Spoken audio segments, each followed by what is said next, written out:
धरने से यज्ञ तक, संघर्ष से संदेश तक और उम्मीद से समाधान तक, बाड़मेर के गिरल आंदोलन में अब एक नया अध्याय जुड़ गया है।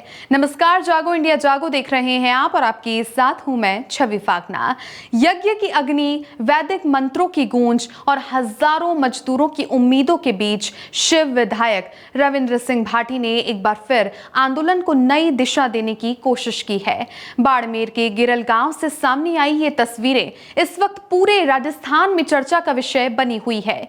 एक तरफ अपनी मांगों को लेकर आंदोलनरत मजदूर हैं, तो दूसरी तरफ उनके समर्थन में पिछले 25 दिनों से धरना स्थल पर डटे शिव विधायक रविंद्र सिंह भाटी। शनिवार को आंदोलन के बीच एक अलग ही दृश्य देखने को मिला। धरना स्थल पर वैदिक मंत्रोच्चार के साथ यज्ञ का आयोजन किया गया, जिसमें रविंद्र सिंह भाटी ने भी आहुति दी और मजदूरों, वंचितों तथा पीड़ितों की समस्याओं के समाधान के लिए प्रार्थना की। रविंद्र सिंह भाटी का कहना है कि गिरल माइंस का मुद्दा वे कई बार विधानसभा में भी उठा चुके हैं। उनके मुताबिक ये सिर्फ कुछ लोगों की नौकरी का सवाल नहीं है, बल्कि हजारों परिवारों की आजीविका और उनके भविष्य से जुड़ा हुआ विषय है। यही वजह है कि वे लगातार मजदूरों के साथ खड़े हुए दिखाई दे रहे हैं और उनकी मांगों को सरकार तक पहुंचाने का प्रयास कर रहे हैं।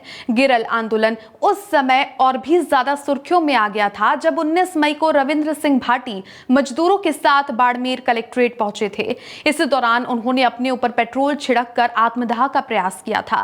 हालांकि मौके पर मौजूद पुलिस के अधिकारियों ने तुरंत ही हस्तक्षेप करते हुए उन्हें रोक लिया और कलेक्टर कार्यालय के अंदर ले गए। इसके बाद प्रशासन और आंदोलनकारियों के बीच लंबी बातचीत भी हुई, लेकिन कोई ठोस समाधान नहीं निकल सका। इतना ही नहीं, रविंद्र सिंह भाटी ने देश के गृह मंत्री के नाम खून से चिट्ठी लिखकर भी इस मुद्दे की ओर ध्यान आकर्षित करने की कोशिश की, लेकिन इसके बावजूद आंदोलन जारी रहा और अब यज्ञ के माध्यम से एक बार फिर मजदूरों की मांगों को लेकर मैसेज देने का प्रयास किया जा रहा है। फिलहाल आंदोलनकारी मजदूर अपनी मांगों के समाधान का इंतजार कर रहे हैं। वहीं सरकार और प्रशासन की अगली पहल पर भी सभी की नजरें टिकी हुई है, क्योंकि इस पूरे मामले का समाधान केवल बातचीत, संवाद और सहमति के रास्ते से ही निकल सकता है। यज्ञ की ये तस्वीरें अब राजनीतिक गलियारों में भी चर्चा का विषय बन चुकी है। एक तरफ मजदूरों का लंबा संघर्ष है, तो दूसरी तरफ समाधान की उम्मीद। अब देखना होगा कि आने वाले दिनों में गिरल आंदोलन को लेकर कोई नई पहल होती है या फिर ये लड़ाई और लंबी खिंचती है।